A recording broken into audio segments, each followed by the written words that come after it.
Saya berinteraksi dengan sahabat-sahabat saya, teman-teman saya yang punya ideologi yang kuat. Saya katakan apa? 32 bawang sekilo. Lalu minyak lain. Minyak sekilo 6 kali ribu. Ba atau tahu pare mangawanan ibu belanja.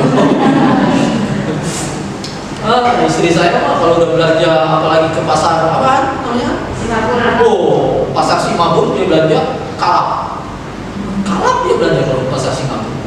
Sekali waktu dia turun di pasar Singapura mau ke kampung kan, dia bilang, bang, hari pasar di Singapura mampir sebentar. Tadi ya mau beli apa tuh? Beli daun ketumbar. Oh yaudah. Lalu dia turun beli daun ketumbar. Saja tuh pulang-pulang yuk. Saya nunggu di mobil nih. Udah 1 jam beli daun ketumbar. Nggak dulu naik kaki auto. Subhanallah. Pulang-pulang nggak daun ketumbar nggak bawa. Segala macam tak bawa sendiri. Nah, apa yang saya ingin katakan? Nilai uang ada inflasi deflasi. Nilai uang di zaman Rasulullah nggak ada inflasi deflasi. Flat. Kenapa? Ikutin harga logam mulia. Kayak bikinnya setiap kali saya tegakkan dia selalu menunduk. Dia tahu udah nggak usah lah. Kedengaran kan ya? Nah, itu zaman Rasulullah teman-teman semua. Berarti apa? Kalau orang di zaman Rasulullah, para sahabat di zaman Rasulullah itu kaya raya, maka kekayaan dia dikonversikan ke sekarang sama nilainya.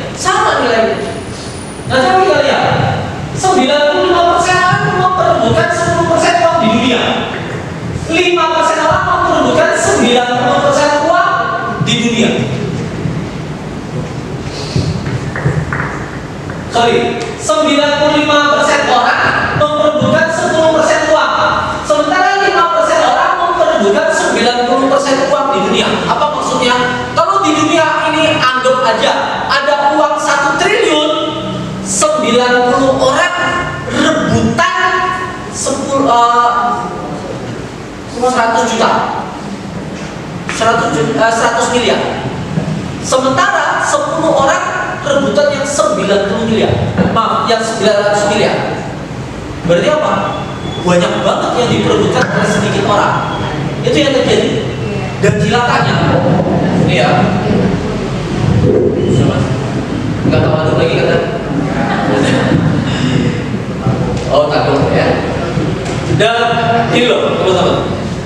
Seandainya seluruh uang di muka bumi ini dikumpulin, dibagi rata setiap Anda, maka masing-masing Anda itu terima kurang lebih 5 miliar. Suka? Mau?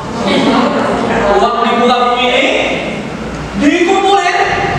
Oh, ini 24 miliar, ini tahun berapa ya? Tahun 90-an nih. Sekarang jumlah penduduk dunia semakin membengkak. Jadi kalau misalnya seluruh uang di muka bumi dikumpulin dibagi rata, saya dapat 5 miliar. Anda dapat 5 miliar. Tapi ternyata hanya butuh waktu kurang dari 5 tahun komposisi kembali seperti sedia kala. Nan bansai dua dan kayu. Walaupun sudah dibagi rata. Kenapa? Ada masalah. Di mana? Di mindset. Ada orang walaupun dia kaya dari sisi finansial, tapi otaknya miskin, mindsetnya miskin, kerangka berpikirnya miskin, apa yang terjadi? Miskin.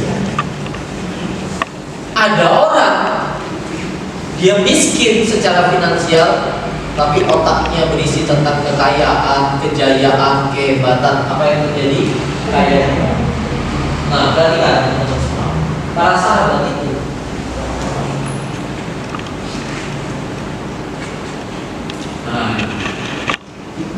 Abu Bakar ketika dia pergi hijrah dari Mekah menuju Madinah, Ibnu Umar mengatakan di awal keislaman Abu Bakar menghabiskan dana sekitar 40.000 dirham untuk memerdekakan budak. Jika harga 1 dirham perak saat ini adalah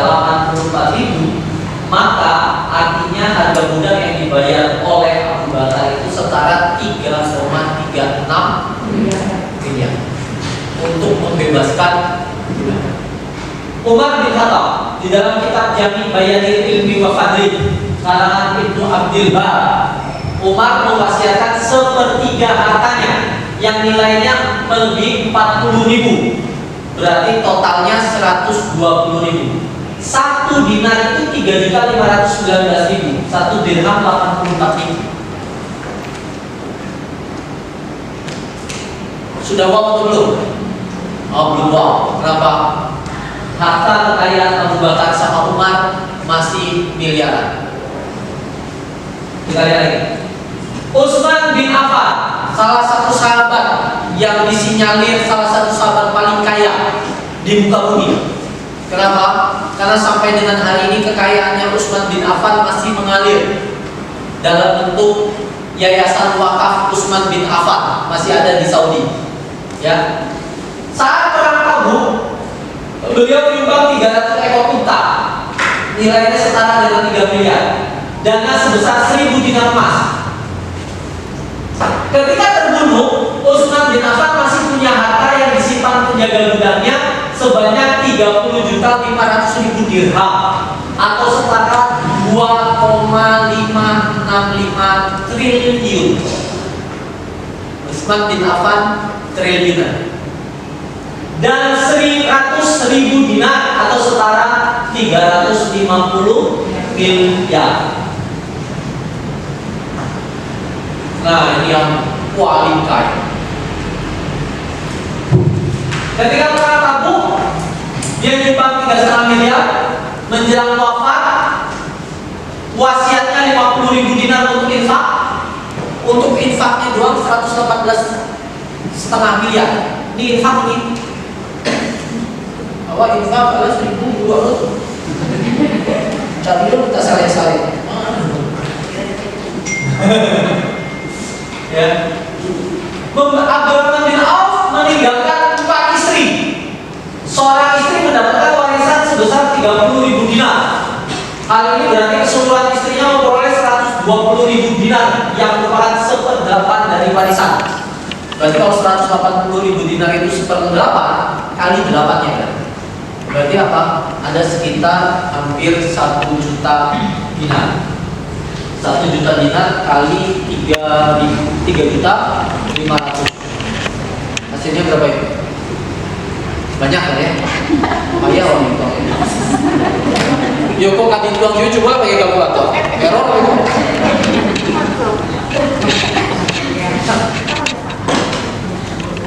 Jadi intinya adalah jika dinilai dengan nilai sekarang, kekayaannya Abdurrahman bin Auf itu setara dengan 3.360 triliun. Dalam sebuah kisah, Abdurrahman bin Auf baru pulang dari perniagaan dari negeri Syam. Perniagaannya Abdurrahman bin Auf itu kalau dia bawa kafilah dagangnya, maka diceritakan panjang kafilah dagangnya Abdurrahman bin Auf itu sepanjang 3 km unta yang dipenuhi barang-barang dagangan. Kalau 3 km unta itu bayangkan pangkalnya di Simpang Iko, ujungnya di apa tuh? Santal. Atau Pondok Flora. Nah itu ujungnya. Letak-letuk baru capek-capek nih dagang nih, baru capek-capek dagang nih, baru pulang nih, baru masuk kota Madinah nih. Lalu Ibunda Aisyah sempat berkata, sesungguhnya aku mendengar Rasulullah berkata, di antara para sahabat yang paling lambat masuk surga adalah Abdurrahman bin Auf. Kenapa? Karena hisabnya lama, hartanya kebanyakan. Begitu dia mendengar seperti itu, apa yang dilakukan Abdurrahman bin Auf? Dia bilang, seluruh harta kekayaanku aku infakkan ke Baitul Mal. Hartanya ada di tangannya, tapi tidak di hatinya. Dan subhanallahnya apa itu? Subhanallahnya adalah gennya Abdurrahman bin Auf, DNA-nya Abdurrahman bin Auf itu DNA orang kaya. Kalau kata orang Jawa, ada orang Jawa ini ya? Saya sendiri, balungnya balung sugih. maksudnya? Tulangnya itu udah tulang orang kaya.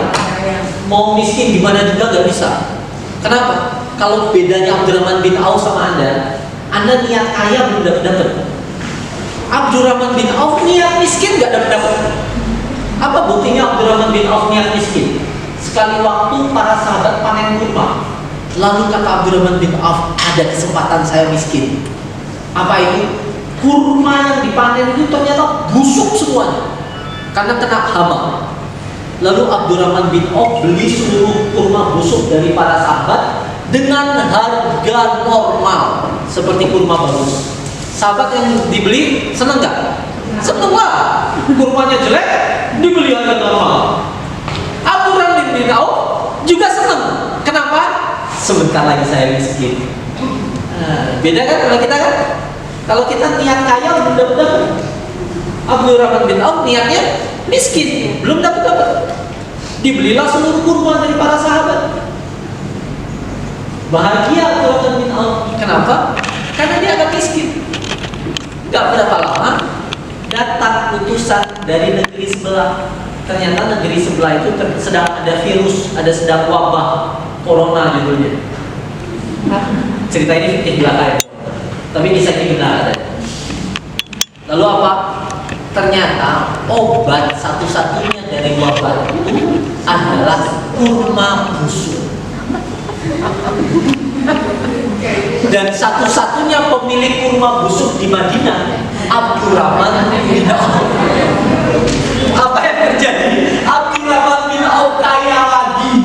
Kenapa? Itu kurma busuk dibeli dengan harga tinggi. Ya?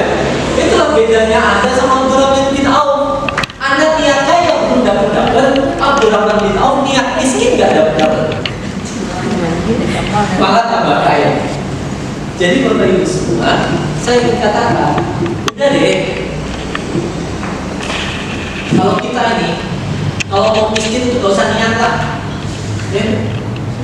Mau nggak pakai niat ini, kita udah susah kok ya. Maka mulai hari ini, tolong pasang niat menjadi orang kaya. Ya, pasang niat jadi apa? Orang kaya. Yuk, angkat tangan kanan ya. Pegang dada. Tepuk-tepuk. Ikutin kata-kata saya. Sengaja aku karena Allah. Cuma beda niatnya aja. Ada orang niat kaya raya mau pamer, itu salah. Sekarang kita niatnya ikhlas karena Allah. Saya niat jadi orang kaya. Kenapa? Karena Allah. Udah bagus ya. Maka ya ulang lagi orang tangan ya, pegang dadanya. Yo, kita saya sengaja aku. Hari ini niat jadi orang kaya. Karena Allah. Amin. Amin ya. Amin ya. Ada yang tergurih, ada yang terharu pasangnya. Iya teman-teman. Kalau niat jadi orang miskin udah nggak usah dipasang lah ya, nggak usah dipasang. Maka mulai hari ini pasang niat jadi orang kaya.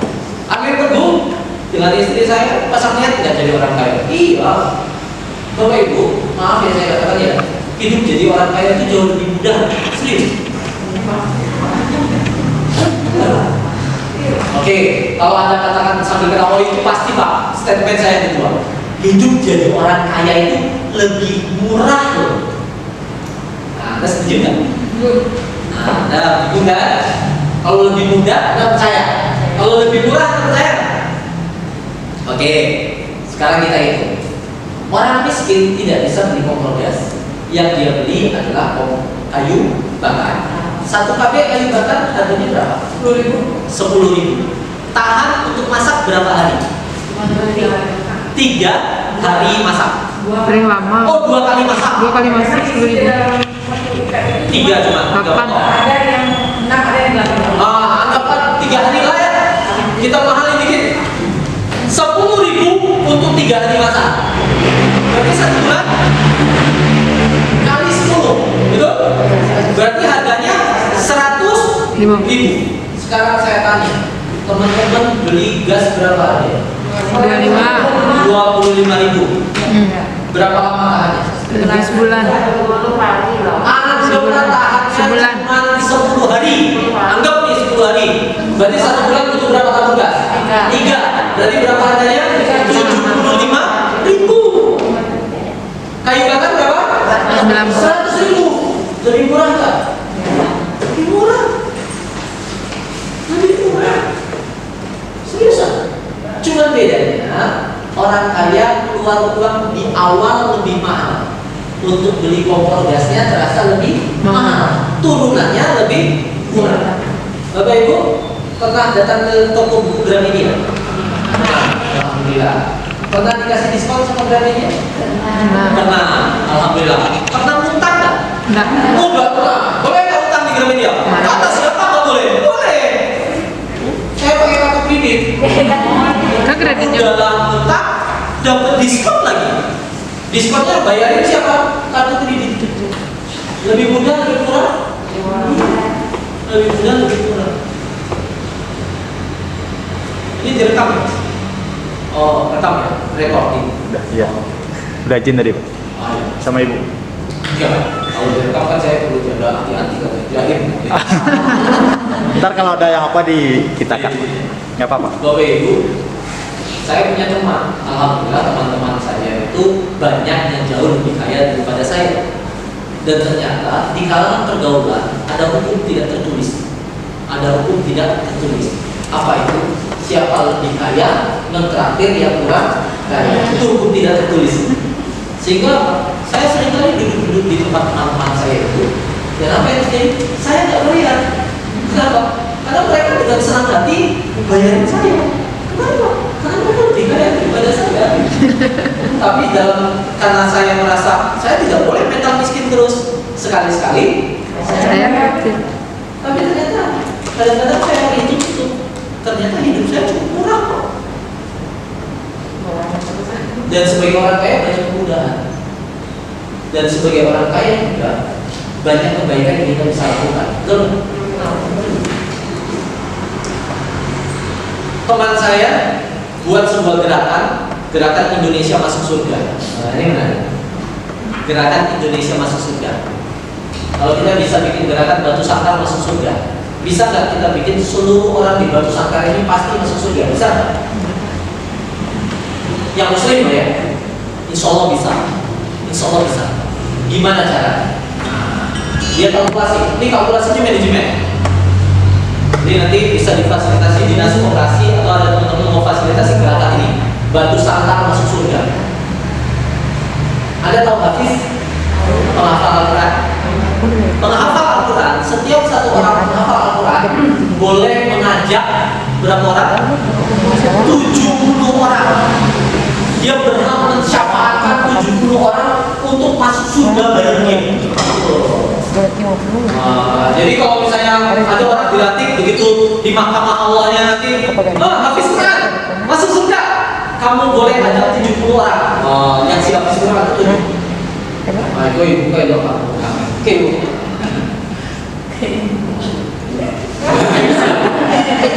Betulnya kalau 70 orang 70 orang masuk surga bareng dia. Seru gak? Seru. Nah pertanyaannya adalah, kalau jumlah penduduk anggap 700.000 jiwa di Batu Sangkar, berarti kalau 700.000 jiwa dibagi 70 butuh berapa orang? Ya, kita butuh 700.000 jiwa, berarti bagi 70 berarti ada 100.000. 10.000. Kita butuh 10.000 hafiz Quran. Kalau 10.000 hafiz Quran disuruh, pokoknya suruh dia ngafal Quran aja lah, hidupnya dijamin lah, nggak ngapa-ngapain lah, nggak ngapa-ngapain, pokoknya ngafalin Quran, belajar baik-baik, dikasih beasiswa menghafal Quran. 1 bulan dia dapat duit 2 juta. 10.000 kali 2 juta. Berarti kita butuh berapa? Sekitar 200 juta. Betul? 10.000 kali 2 juta. 200 juta, 2 miliar. 2 miliar. Pertanyaannya, siapa yang bisa kasih duit 2 miliar per bulan? Orang miskin atau orang-orang kaya? Orang-orang kaya. Maka teman saya di Jakarta, dia sebarkan proposal kepada teman-temannya orang kaya. Dia bikin gerakan Indonesia masuk surga. mencetak, dia kalkulasikan di Indonesia ini butuh kurang lebih ada 2 juta penghafal Quran yang perlu dicetak. Bapak Ibu, orang kaya banyak kebaikan yang bisa dilakukan. Sip. Niat jadi orang kaya? Iya. Oke ya? Clear ya? Clear. Niat jadi orang kaya ya? Gimana caranya?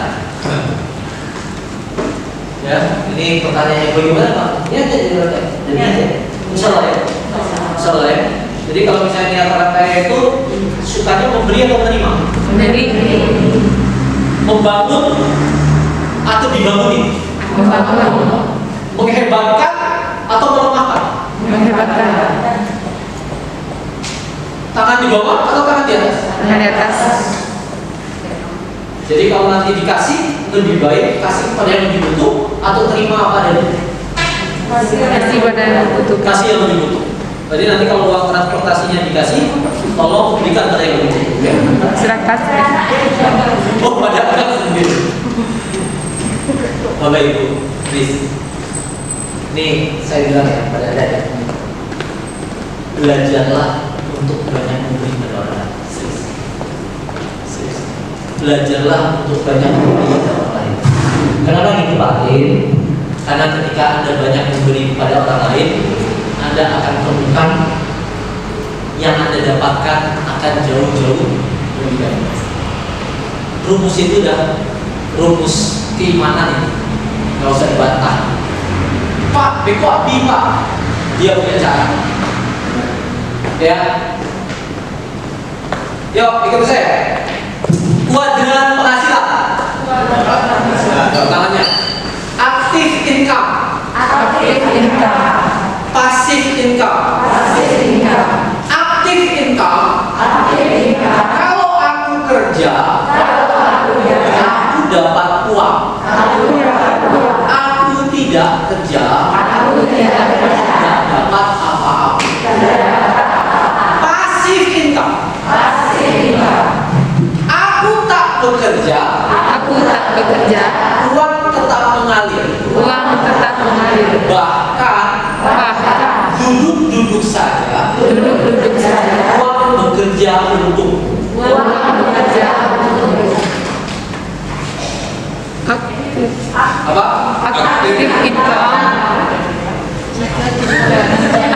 Ada yang tahu apa? Aku bekerja, aku dapat uang. Aku tidak bekerja, aku tidak dapat apa-apa. Pasif income? Aku tak bekerja, uang tetap datang padaku. Bahkan aku duduk-duduk saja, uang tetap bekerja untuk. Ya, apa itu maksudnya? Ada orang kalau dia nggak kerja dia nggak dapat apa-apa. Nah, ini sama nih kayak Anda sekarang nih, yang masih jadi pengusaha tapi mengusahakan sendiri, ya kan? Begitu sakit, dakak-dakaknya nggak produksi. Nah, itu bikin apa? Menjahit. Jahit apa? Semuanya kecuali celana. Sama apa bisa? Semuanya kecuali celana. Apa itu?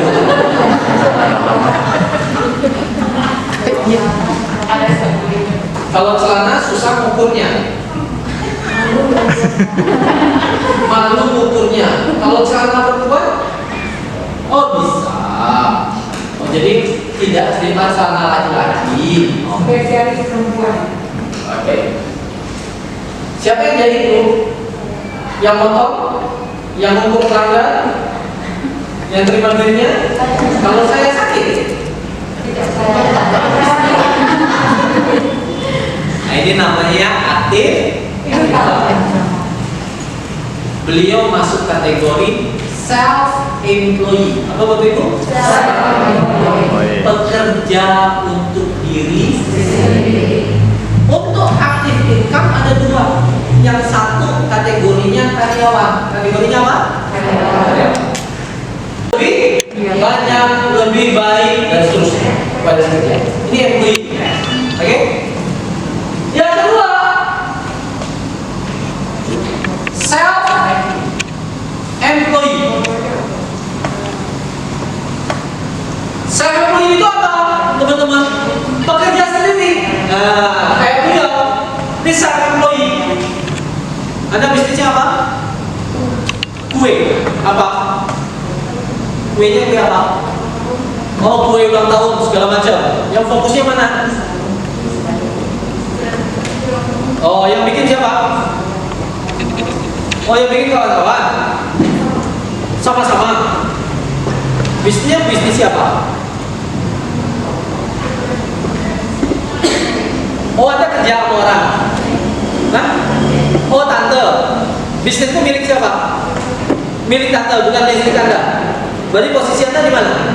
Employee. Karyawan tadi ya. Karyawan. Oke. Ini self employee. Kalau ibu apa bisnisnya? Kue sama roti. Milik sendiri? Oke. Yang bikin siapa? Ibu sendiri. Ada karyawan? Oh, keluarga aja. Kalau misalnya ibu kan bikin kue, yang lain bikin kue nggak? Oh, enggak. Masih self employee. Ibu bisnisnya apa? Minuman. Minuman apa? Hah? Jeruk nipis. Bikin sendiri. Hah? Oh, kelompok usaha. Dibotolin. Oke. Untuk tahan berapa lama? Seminggu. Oh. Kalau misalnya ibu nggak bikin, kelompok bikin. Kalau misalnya kelompok bikin, ibu tidak terlibat, ibu dapat duit juga atau tidak? Oh, tetap dapat duit juga. Oke, ya. Kita lihat nanti. Ada employee, ada self employee. Inti dari dua ini adalah you nggak kerja, you nggak dapat. Ini dia. Lalu mungkin ada beberapa pahit, betapa kejamnya hidup. Yes. Itulah realitanya. Kalau nggak kerja, nggak ada duit. Saya masih seperti ini. Saya masih masuk kategori self employee. Sengsara nggak pada aktif income? Sengsara nggak? Sengsara. Bedanya cuma nilai nolnya doang. Apa yang saya maksud bedanya cuma nilai nol doang? Ya misalnya ibu kerja dari pagi sampai sore dapatnya berapa? 100.000. Kalau saya dari pagi sampai sore, misalnya 1 juta. Ya kan cuma beda nolnya doang. Beliau beda nolnya 5, saya nolnya 5. Itu nolnya doang. Ya. Tapi sama-sama kalau nggak kerja nggak dapet. Susah nggak kayak gitu? Nyamper ke sakit lah. Nggak ada duit. Berarti maaf nih, kehidupan pada kuadran yang ini, kuadran kanan tadi, aman atau tidak? Nggak aman. Kehidupan di kuadran kanan nggak aman. Jadi maaf ya, analisa diri Anda sendiri. Anda sekarang masuk kuadran kanan atau kuadran kiri? Kuadran kiri apa? Ya, nilai dulu. Coba ukur diri Anda. Siapa di antara Anda yang kalau tidak kerja, Anda tetap dapat duit? Tahu angkat? Bukan dikasih duit sama suami lo ya. Ibu apa usahanya? Data. Kalau tidak kerja? Sekarang saya di sini orang kerja. Oh, ibu di sini orang kerja. Ada karyawan. Oke. Ada penghasilan walaupun Anda tidak kerja. Kalau misalnya Anda sakit, amin jaga baik, jangan sakit lah. Anda lagi mau liburan. Anda liburan 1 minggu dengan suami, jalan-jalan 1 keluarga. Kenapa? Kalau kayak hari ini kan mau ke sini disiapin dulu. Oh, sama aja. Anda siapin dulu kerjaan untuk mereka. Ya. Iya, disiapin dulu kerjaan untuk mereka. Anda kasih order, baru tinggalin. Tapi kalau misalnya Anda jalan-jalan 1 minggu, langsung bisnisnya down. produksinya turun, berarti Anda masih masuk kategori active income. Ya, tapi tenang aja, tenang saja. Kalau Anda menyadari posisi Anda masih aktif income, yang perlu Anda lakukan adalah tindak lanjut. Apa Bapak Ibu? Berikut saya, tangan di atas. Aku hari ini masih aktif income. Dan aku menuju pasif income. Aku hari ini masih aktif income. Dan aku menuju pasif income.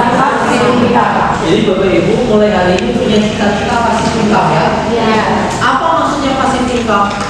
Kita nggak kerja, tapi duit tetap ngalir.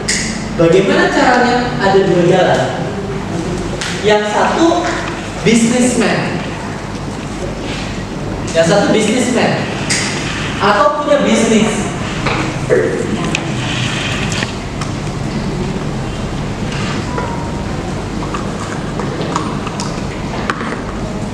Pak Agrin, saya ini bisnismen loh Pak.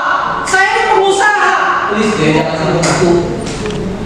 Ya, ini belum apa-apa udah ngaku-ngaku pengusaha. Apa Pak ukuran pengusaha? Ukuran pengusaha sederhana. Anda pergi dari tempat bisnis Anda tetap jalan, Anda boleh jalan-jalan. Bukan semata-mata masalah punya bisnis. Lalu nanti apa yang menggerakkan bisnis itu? Yang menggerakkan bisnis itu sistem. Yang menggerakkan bisnis apa? Sistem. Dan maaf ya saya bilang, maaf. Sebagian besar orang Minang itu baru self-employed. Dia punya karyawan betul banyak. Bener dia punya karyawan banyak. Dia punya bisnis bener besar. Tapi semua tetek bengek isi kepalanya di dia semua. Alias apa? Begitu dia tidak bicara, begitu telunjuknya tidak menunjuk, maka karyawan tidak satu pun yang bekerja. Saya punya teman, asetnya miliaran, punya hotel, orang hebat, kaya raya, mobil bagus. Sekali waktu dia lagi duduk sama saya, karyawannya telepon, Bang, oh yo, Bang, pompa air wak patah jadi dibagi Bang. Terus dia bilang apa? Yo, balilah. Terus saya tanya, Bang, itu harga pompa air berapa? 500.000, kurang dari 500.000. Terus harus kamu yang mau belilah baru dia beli. Ya iyalah deh, seluruh aktivitas pengeluaran harus atas izin saya. Terus saya bilang, kalau kayak gitu, ngapain gunanya kamu punya karyawan? Kalau A, B, C, D itu usaha kamu, semuanya kamu yang urusin.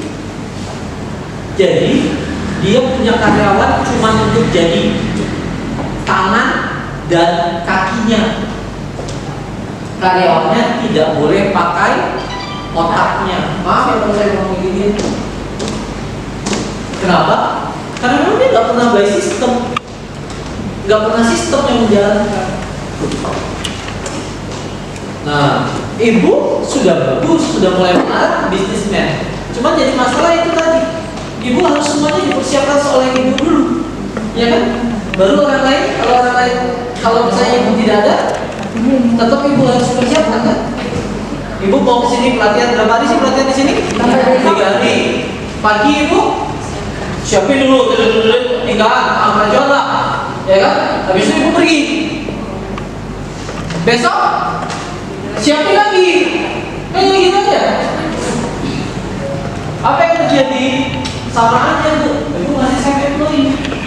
Kalau bisnismen nggak kayak gitu, semuanya sudah ready by system.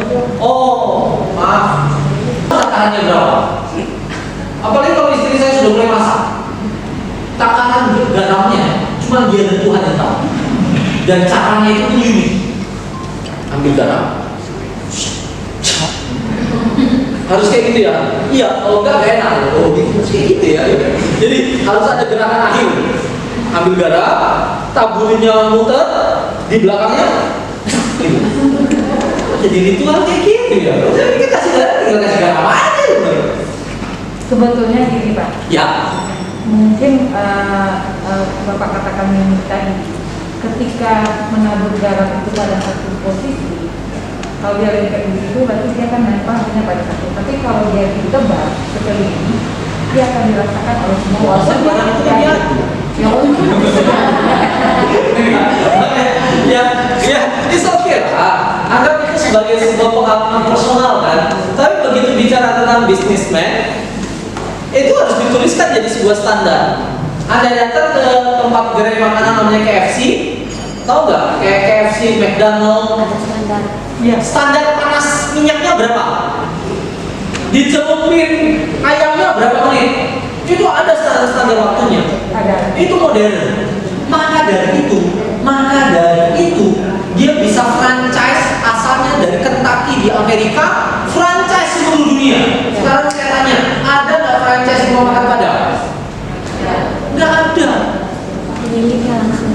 Kenapa? Karena tatarannya hanya dia dan Tuhan yang tahu. Iya. Yang ada adalah tukang masak di tempat yang pertama kali buka cabang C, pindahan tukang masak Iko ke situ, betul? Buka cabang C lain, pindahan tukang masak yang di Tape Pernambuko di Siko. Ada satu rumah makan namanya Simpang Raya.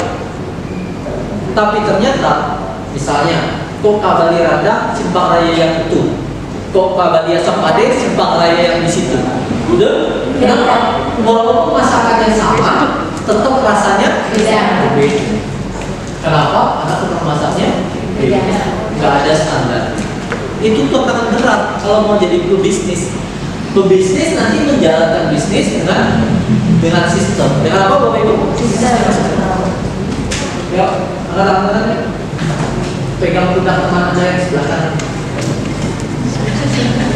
Sentuh dikit aja. Yang kedua, Bapak, Bu. Suaranya yang dikit-dikit. Bapak, Bu. Ingat ya. Mau jadi pebisnis itu pakai sistem. Tidak sekedar surat-surat camkan itu. Yang kanan kiri, pegang pundak teman sebelah kiri. Bapak, Bu. Jangan pandai mengejar orang sini. Bawa yolo.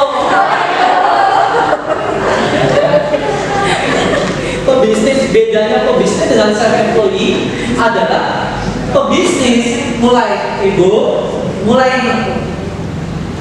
coba bikin sistemnya. Istri saya desainer. Silakan cari Amy Arlin di Instagram, di Facebook. Desain istri saya ada.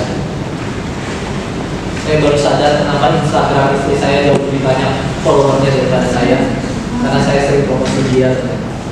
Instagram saya sendiri, Instagram istri saya. Jadi istri saya juga kalau bikin pola Amy Arlin. nggak pernah kasih ke yang lain, pasti dia yang bikin. Tapi begitu selesai polanya, langsung kasih ke karyawan. Lalu akhirnya kita ngobrol, sampai kapan kita mau kayak gini terus? Dan kalau kamu tidak bikin pola, karyawan tidak bisa bekerja. Akhirnya apa? Hari ini kita mulai menambah ke satu lini usaha dalam fashion. Apa itu? Pengen bikin ready to wear. Kita produksi baju, kita tinggal bikin sistemnya, kita manage, kita kelola, kita jual. Dia bikin desainnya, bikin daminya satu, udah bagus, desain dami, lempar ke pekerja untuk mengerjakannya. Kita pengen pindah pelajaran dari self employee menuju businessman. Apa indikasi sederhananya? Indikasi sederhananya adalah kita mulai melepaskan diri dari usaha kita itu di mana usaha kita itu dijalankan dalam sebuah alur sistem. Sip? Itu bisnismen. Jadi hari ini nggak usah ngaku-ngaku jadi pengusaha lah ya. Kita masih kita sedang menuju menjadi pengusaha. Kita lagi merintis ini. Tapi Bapak Ibu semua, selagi masih kecil, perbaiki sistemnya mulai sekarang. Kenapa gitu? Karena kalau udah besar nanti memperbaiki sistemnya udah kompleks.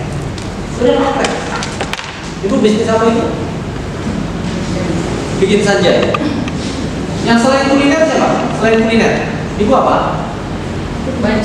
Baju apa? Gamis, jahit, menjahit atau produksi? Produksi masih tidak, berarti bikin sendiri dijual. Oke, gamis. Ada apa? Tadi ibu apa? Hiasan dinding dan dekor. Home decor. Hiasan dindingnya apa maksudnya? Dari katun. Dari tali katun ada contoh. Oh iya, siap. Oke. Ini pada bawa contoh semua? Iya.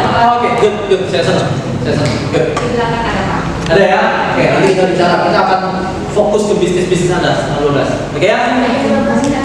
Sampai jam 12 kita istirahat. Oh gitu. Kayaknya mereka mau istirahat. Oh salah ya itu ya. Oke ya? Nah, bisnis. Maka kita mulai berpikir nih, kerangkanya gimana? Oke? Ya. Apa bukti salah satu lagi yang belum berbisnis? Nah, ini loh buktinya.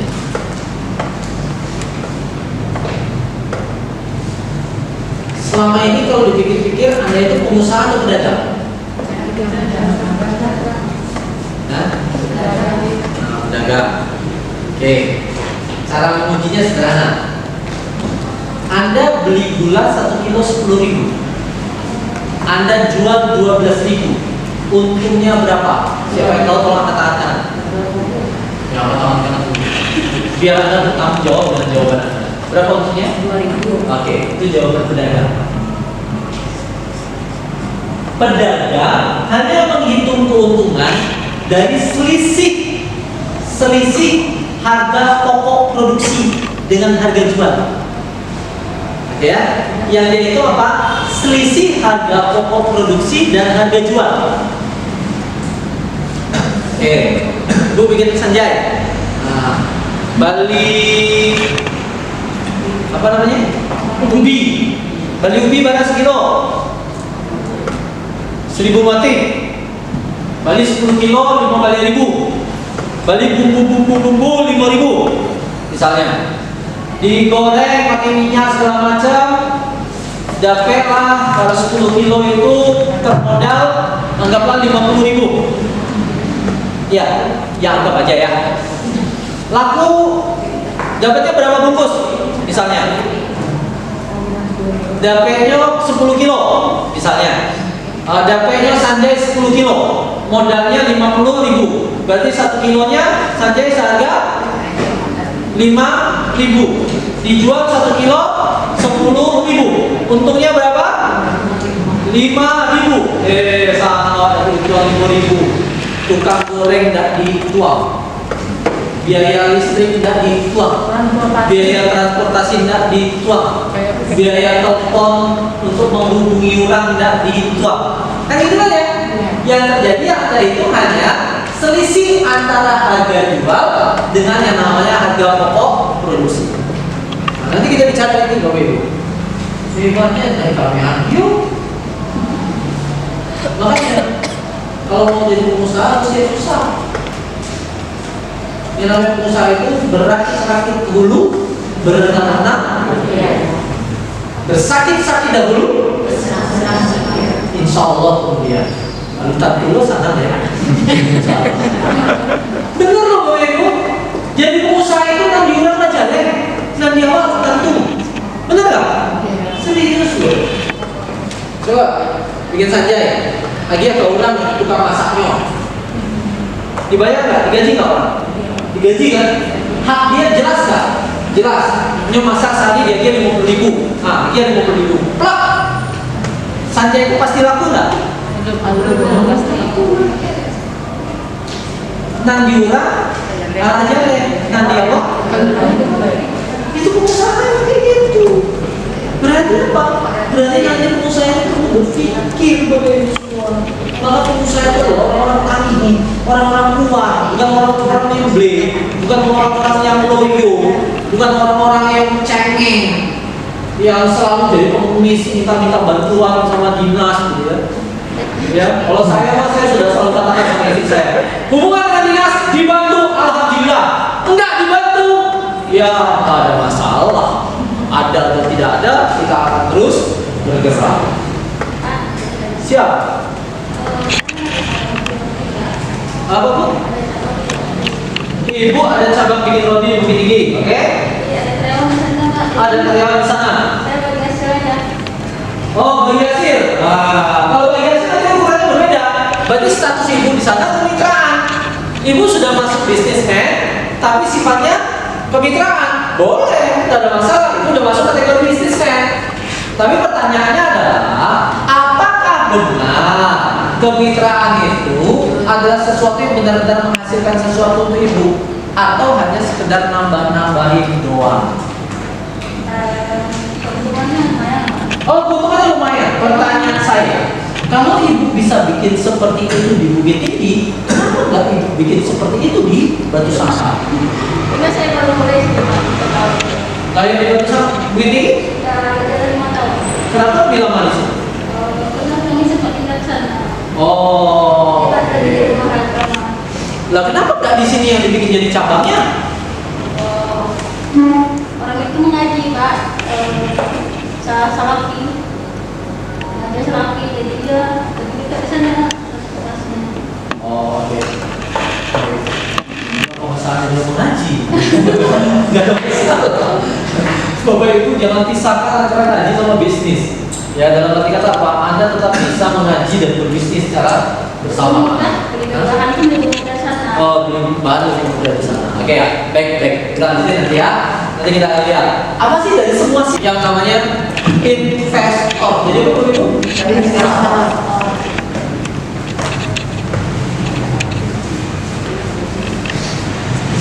apa itu investor? Sebagian uang Anda gunakan untuk investasi agar uang itu bekerja untuk Anda. Ada yang punya rumah kos? Punya? Punya. Berapa kamar? 4 kamar. 1 bulan berapa menghasilkan? 600 sampai dengan 700 ribu. Berarti Anda sudah mulai masuk pada kategori investor. Anda punya duit itu udah kerja untuk Anda. Anda duduk-duduk saja, yang 700 ribu tetap masuk setiap bulan. Bayangin kalau misalnya Anda punya rumah kos, itu berapa kamar? 4 kamar, 700 ribu, murah banget ya? Hah? Di sini mahal ya? Nggak, 4 kamar 700 ribu, berarti 1 kamarnya kan kurang dari 200 ya? Satu kamar 150, 1 kamar bisa 2 kan? Tergantung ukuran kamar. Hah? Oh, 1 kamar 700 ribu. Berarti 4 kamar 28. udah 2,8. Oh, oke, baik. Nah, ini kan Anda bisa kalkulasi. Maka teman-teman semua belajar jadi investor. Tidak wajar bikin rumah petak itu investor. Pak, emang cuma itu doang Pak jadi investor? No, Anda main saham itu investor. Ya, Anda main saham itu adalah investor. Anda taruh duit Anda di reksadana, di skema-skema investasi yang ada, itu berarti Anda masuk kuadran para investor. Tapi kenapa yang saya buka pertama kali adalah bikin rumah kos? Karena itu adalah sesuatu yang paling mudah di orang umum. Kenapa? Karena Anda melihat secara fisik aset Anda. Ya, kalau Anda taruh uang di saham, Anda beli saham, harga sahamnya sekarang 150 rupiah per lembar saham. Anda punya 1 juta lembar saham, berarti Anda investasi 150 juta. Bagi hasil dividennya, Anda pemilik 2% saham. Nah, bingung kan ada dividen tahun depan, laporan keuangan perusahaan, laba ditahan, laba dibagikan. Ayo, Anda tahu nggak laba ditahan, laba dibagikan? Neraca, saya semakin suka saya membelinya, dan semakin sering saya mengatakan pada teman-teman saya, buku bisnis itu seperti itu, teman-teman. Sip ya? Sip ya? Jadi semuanya kan? More I give, semakin banyak saya memberi, semakin banyak saya mendapat. Teman-teman, bisnis adalah memberi sesuatu pada mereka, memenuhi hajat mereka. Maka berikan yang terbaik, Anda dapat feedback yang terbaik. Bagaimana caranya untuk memberikan yang terbaik pada mereka? Nanti ada beberapa tahapan, ya, sip. Dan saya di dalam setiap kelas saya adalah orang yang insya Allah berupaya sangat amat untuk tepat waktu. Maka saya udah kode-kode di jam saya belum jam 12. Maka saya bilang gak yang kode juga gue hebat, istri saya kode. Di jam saya belum. Dan sekarang di jam saya sudah jam 12 lewat 2 menit. Maka kita akan tetap mulai pada pukul 1 lewat 2 menit di jam saya. Jam Anda lihat sendiri, berarti 60 menit dari sekarang.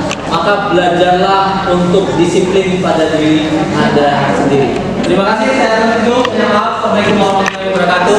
Saya kembalikan kepada